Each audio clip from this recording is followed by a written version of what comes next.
നടത്തിപ്പിനായി ഭഗവാന്റെ അനുഗ്രഹം ഉണ്ടെങ്കിൽ മാത്രമേ സാധിക്കൂ എന്നറിയണതായ പാണ്ഡവന്മാരെ ഭഗവാനെയും കുടുംബത്തെയും ക്ഷണിക്കാനായി തങ്ങളുടെ ദൂതനായി നാരദ മഹർഷിയെ ഭഗവാന്റെ സുധർമ്മ എന്ന രാജധാനിയിലേക്ക് അയക്കണതും ഭഗവാനോട് സകുടുംബം ആ രാജസൂയാഗ രംഗത്തിലേക്ക് എത്തിച്ചേർന്ന് അത് വേണ്ടതുപോലെ നടത്തിക്കൊടുക്കണമെന്ന് നാരദ മഹർഷി പറയണതും ഭഗവാൻ തൻ്റെ പത്നിമാരോടും കുട്ടികളോടുമായിട്ട് ആ അറിയിപ്പ് നൽകണതും എല്ലാവരും 18 മാസത്തേക്ക് വേണ്ടുന്നതായ എല്ലാ ആഭരണങ്ങളെയും വസ്ത്രങ്ങളെയും സകല സാധനങ്ങളും എടുത്തിട്ട് വേണം പോകാനെന്നും അവിടെ എത്തിയാൽ പാണ്ഡവന്മാരെ ഒരു കാര്യത്തിനും ബുദ്ധിമുട്ടിക്കാൻ പാടില്ല എന്ന് പറയണു. അങ്ങനെ ഭഗവാനോടൊപ്പം ഒരു യാത്ര ചെയ്യാൻ കിട്ടിയതായ അവസരം ഭഗവത് പത്നിമാരും കുട്ടികളും ഉപയോഗിക്കുന്നതും ഒരു തിമിംഗലം വരണത് പോലെ ഒരു കടലിളകി വരണത് പോലെ ഭഗവാന്റെ കുടുംബത്തോടൊപ്പമുള്ള യാത്ര അവിടെ വർണ്ണിക്കണു.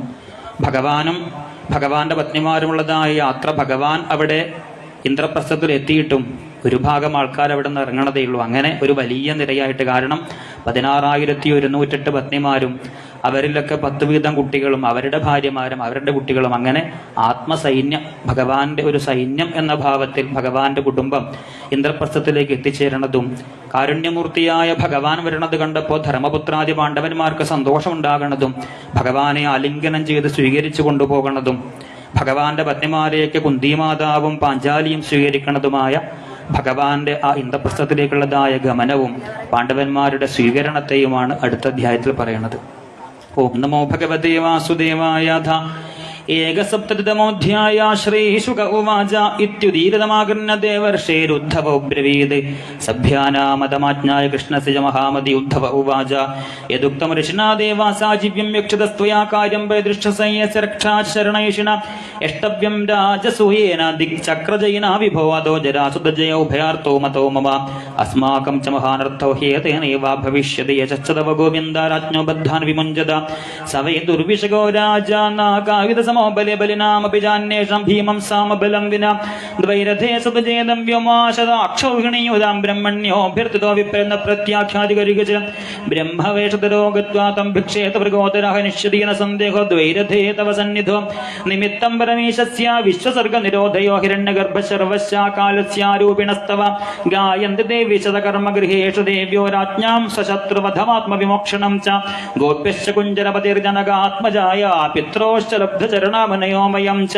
ജരാസന്ധവദ കൃഷ്ണ ഭൂര്യർത്ഥായോപകൽപതേ പ്രായപാകവിഭാഗേന തവ ചാഭിമതകൃതോ ശ്രീശുക ഉവാച ഇത്യുദ്ധവചോ രാജ സർവതോ ഭദ്രമച്യുതം ദേവർഷ്യദ് വൃദ്ധാശ്ച കൃഷ്ണശ്ച പ്രത്യപൂജയം അഥാദിശൽ പ്രയാണായ ഭഗവാൻ ദേവകീസുതാ ഭൃത്യാന്താരുഗചൈത്ര ആദിനനുജ്ഞാപ്യ ഗുരുൻ വിഭോ നിർഗമയ്യാവരോധാൻ സ്വാസാ സുതാൻ സപരിച്ഛതാ സംഘർഷ്ണമനുജ്ഞാപ്യ ദുരാജം ശത്രുഘസൂതോപനീതം സ്വരഥമാരുഹൽ ഗരുഡധ്വജം തതോരതദ്ദിവപഠസാദിനായകൈ കരാളയാ പരിവൃത ആത്മസേനയാ മൃദംഗഭേര്യാനകശങ്കഗോമുഖൈ പ്രഘോഷഘോഷിൽക്കഗുഭോ നിരാക്രമ നിർവാജി കാഞ്ചന ശിബികാഭിരച്യുതം സകാത്മജാപതി മനസുവൃതായയോ വരാംബരാഭരണ വിലേപന സൃജസു സംവൃത നിർഭിരസി ചർമ്മപാണിഭി നരഷ്ട്രഗോ മഹിഷകരാശുദ്യനക്കരേണുഭി പരിജനവാരയോചിതാ സുലങ്കൃത കടകുടികമ്പളാംബരാദിപസ്കര യയുരധിയുജ്യ സർവദാ ബലം ബൃഹധ്വജ പടഛത്രചാമരേവരായുധാഭരണകിരീടവർമ്മഭി ദിവാംശുഭിസ്തു മുലരവം ബഭൂരവേ യഥാർണവക്ഷുഭിതതിമിംഗിലോർമ്മിഭി അധോമർയതുപതിനാ സഭാജിത പ്രണന്മതം ഹൃദി വിതഥൽ വിഹായസ നിശമ്യതൽ വ്യവസിതമാഹൃതാർഗണോ മുകുന്ദ സന്ദർശന നിർവൃതേന്ദ്രിയ രാജദൂതമുവാചേതം ഭഗവാൻ പ്രീണയൻ ഗിരാമാഭേക്ഷദൂത ഭദ്രം വോ ഘാതയിഷ്യാമുമാഗത ഇത്യുക്ത പ്രസദോ ദൂത യഥാവതവതന്ത്രവാതൈവ സന്ദർശനം ശൗര്യേ പ്രത്യക്ഷൻ മുമുക്ഷവ ആനർത്ത സൗവീരമരം സ്ഥിർത്തവിനശനം ഹരിഗിരിന്നതീരധിയായ പുരഗ്രാമവ്രജാകര തതോ ത്രിഷദ്ദുര്യം തീർത്ഥമുകുന്ദോദ സരസ്വതിം പഞ്ചാലാനധമത്സ്യാം ചക്രപ്രസ്ഥമദാഗമ തമുപാഗതമാകർണ്യ പ്രീതോ ദുർദർശനം തൃണാം അജാത് തൃനിരകാൽ സോപാധ്യായ സുകുലവ്രത ഗീതവാദിത്രഘോഷേണ ബ്രഹ്മഘോഷേണ ഭൂയസ അഭ്യാസ ഹൃഷികേശ പ്രാണവിവാദൃത ദൃഷ്ട്വാ വിക്ലിന്ന ഹൃദയ കൃഷ്ണം സ്നേഹേന പാണ്ഡവാചരാതിഷ്ടം പ്രിയതമം സസ്വജേധ പുനഃ പുനഃ ദോർഭ്യാം പരിഷ്വജ്രമാമലാലയ മുകുന്ദഗാത്ര നിർവധിഹതാശുഭ ലേഭേ പരാ നിർവൃതിമശ്രുലോചനോ ഹൃഷ്യത്തനുർവിസ്മൃത ലോക വിഭ്രമ തം മാതുലേയം പരിരഭ്യ നിർവൃതോ ഭീമസ്മേൻ പ്രേമജവാകുലേന്ദ്രിയ യമോ കിരീടീഴസോർത്തമം മുദ പ്രവൃദ്ധ ഭാഷ്പ പരിരേഭിരേച്യുത അർജുനേന പരിഷ്വക്തൈമാഭ്യാം ബ്രാഹ്മണേഭ്യോ ബ്രാഹ്മണേഭ്യോ നമസ്കൃത്യ വൃദ്ധേഭ്യ ചേധാർഗത മാനിതോ മാനയാമാസു ഗുരുസരഞ്ജയകൈകയാൻ സൂതമാഗത ഗന്ധർവ വന്ദിനശോഭമന്ത്രിണ മൃദംഗ ശംഖവടകാ വീണ ബണവഗോമുഖേ ബ്രാഹ്മണാശാരവിന്ദാക്ഷദുഷ്ടവർണ്ണ നിർദുർജകം ഏവം സുഗുൽഭിപ്പര്യസ്ത പുണ്യശ്ലോക ശിഖാമണി സംസ്തൂയമാനു ഭഗവാൻ വിവേശാലംകൃതം പുരം സംസിക്തവർമ്മകരിണാമതഗന്ധതോയേ ചിത്രധ്വജേ കനകതോരണപൂർണകുംഭൈ മൃഷ്ടാത്മഭിർ നവദുകൂല വിഭൂഷണസ്രഗന്ധർനിഭൈവതിഭിശ്ച വിരാജമാനം ഉദ്ദീപതദീപബലിഭിപ്രദ സദ്മജാലനിധിയാ തധൂപരുചിരം വിലസൽപതാകം മൂർധന്യകേമളകലശൈ രജതോരു ശൃംഗേ ജുഷ്ടം ദദർശ ഭവനൈ കുരു രാജധാമ പ്രാപ്തം നിശമ്യ നരലോചനപാനപാത്രമൊത്സുക്യ വിശ്ലധിതകേ ചതകൂലബന്ധ സദ്യോ വിസൃജ്യ ഗൃഹകരം പദീം സതൽപേ ദൃഷ്ടം യുവതയസ്മനരേന്ദ്രമാർഗേ തസ്മിൻ സുസങ്കുല ഇഭാശുരഥദ്വിപദ്ഭി കൃഷ്ണം സഭാര്യമുപലഭ്യ ഗൃഹാധിരൂഢ നാര്യോ വിഗീതകുസുമേ മനസോപഗുഹ്യ സുസ്വാഗതം വീദ്ദുരുസ്മയ വീക്ഷിതേന ഓജസ്ത്രിയ പതി നിരീക്ഷ്യ മുകുന്ദപത്നി സ്ഥാര യഥോടുപസകാക്യമകാര്യമോഭി യച്ചക്ഷുഷാം പുരുഷമൗലിരുദാരഹാസലീലാവലോകകലയോത്സവമാതനോദി തത്ര തത്രോപസംഗമ്യ പൗരാമംഗളപാണയ ചക്രുസ്സപര്യാ കൃഷ്ണായ ശ്രേണീ മുഖ്യാഹതേന സ അന്തഃപുരജനേ പ്രീത്യ മുകുന്ദ ഭുല്ലലോചനൈഃ സസംഭ്രമൈരഭ്യുവേദ പ്രാവിശൽഡാചമന്ദിര പ്രധാവിലോക്യ ഭ്രാതരേ കൃഷ്ണം ത്രിഭുവനേശ്വരം പ്രീതാത്മോത്തായ വിദ്യംഗ സസ്നുഷാപരിഷത്സുജ ഗോവിന്ദം ഗൃഹമാനീയ ദേവദേവേശ മാതൃതാ പൂജായം നാവിധകൃത്യം പ്രമോദോപഗതോ നൃപാപിതൃശ്വസർ ഗുരുസ്ത്രീണ കൃഷ്ണശക്രേഭിവാദനം സ്വയം ച കൃഷ്ണയാ രാജൻ ഭഗിന്യാ ചാഭിവന്ദിത ശിവശ്രുരാ സംചോദിത കൃഷ്ണ കൃഷ്ണപത്നി സർവച ആനർച്ച രുക്മിണി സത്യം ഭദ്രം ജാമ്പവതീം തഥാ കാളിന്ദി മിത്രവിന്ദാം ചൈബ്യാം നാഗ്നജിതീം സതീം അന്യാശാഭ്യാഗതായാസ്തു വാസസൃങ്മണ്ഡനാദിഭിः സുഗം നിവാസിയാവാസ ധർമ്മരാജോ ജനാർദ്ദനം സസൈന്യം സാനുഗാമാത്യം സഭാര്യം സ നവം നവ തർപ്പയിത്വാ ഖണ്ഡവേന വന്യം ഫാൽഗുന സംവിധാമോദിത്വമയം വേന രാജ്ഞി ദിവ്യാ സഭാകൃത ഉവാസകത ജന്മാസൻ രാജ്ഞപ്രിയ ചികീർഷയാ വിഹരൻ രഥമാരുഹ്യ ഫാൽഗുനേന ഭടൈർവൃത ശ്രീഹരൈ നമ ഇതി ശ്രീമദ്ഭാഗവത महापुराणे पारमगं च संहितायां दशमस्कन्धे उत्तरार्धे कृष्णगार्गस्य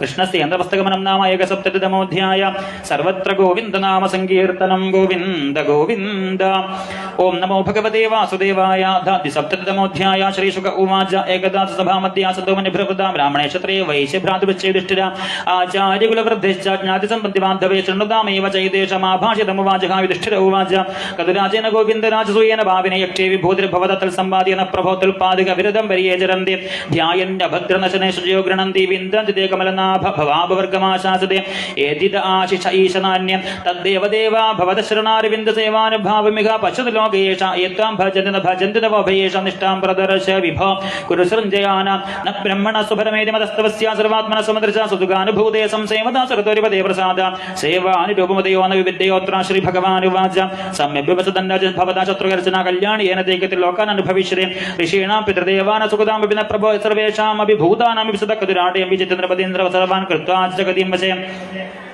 विजित्य नृपतिं सर्वान् कृत्वा च जगतीं वश संभृत्य सर्वसंभारनाहरस्महाकृतमेति ते भ्रातृराजन् लोकपालं सम्भव यदस्मात्मवदादेहं योगदात्मभिः न कश्चिन्मल्परं लोके तेजसा यशसा श्रिया विभूतिर्वाभिभवेदेवोऽपि किमुवार्थिवा श्रीशुक उवाच निशम्य भगवद्गीतं प्रीतभिल्लमुगाम्बुज भ्रातृनिक्विजयुक्ता विष्णुतेजोभिर्मिहितान् सकदेवं दक्षिणस्य मादिच सकदञ्जये दिशि प्रतीचं नकुलमुदीच्यं सव्यसाचिनं प्राच्यं मृगोदरं मत्स्येयं केकये सकमद्रिगैः ते विजित्य नृपान् वीराजभोज्यभ्योजसा आजहृदिभ्योजसा अजाचत्रवे भूरिद्रविणं नरपेक्षते श्रुत्वा चितं जरासन्दं नृपते ध्यायतो हरियाहोपायं तमेवाद्योद्धवो यमुवाचः भीमसेनो अर्जुन कृष्ण ब्रह्मलिङ्गधरा श्रिया जगुर्मुगिरिव्रजं तात बृहद्रथसुतो यदा ते गत्वा आदित्यवेलायां गृहेषु गृहमेधिनं ब्रह्मण्यं समयाचरन् राजन्या ब्रह्मलिङ्गना राजन् विद्यातिथीन् प्राप्तनर्तिनो दूरमागता तन्न प्रयच्छ भद्रं ते यद्वयं कामयामहे किं दुर्मर्शन्ति दिक्षुणा किमकार्यमसाधुभिः किं न तेयमदान्यानकप्परसमदर्शिनाम् एयो नित्येन शरीरेण सदां गेयं यशोध्रुव नाजिनोदि स्वयं कल्पसवाच्य शोच्येव स हरिश्चन्द्रयोन्दव उञ्चवृत्तिचिबृबले व्याधः कबोधो भगवो ह्यध्रुवेण ध्रुवं गता श्रीशुक उवाच स्वरैरागतिविस्तांसो प्रकोष्ठव्याहदैरिभिः राजन्यबन्धुन् विज्ञाय दृष्टपूर्वानचन्दयं राजन्यबन्धवो हि ते ब्रह्मलिङ्गानि बिभ्रति ददामि भिक्षितं तेभ्यात्मानं विदुस्तज बलिर्न श्रूयते कृते विददादिष्टाल्मषा ऐश्वर्यभंसदस्यापि विप्रव्याजेन विष्णुना श्रियं जिहीर्षदेन्द्रस्य विष्णवे बुद्धिजरूपिणे जानन्नपि महीं प्रादाल् वार्यमाणोऽपि दैत्यराट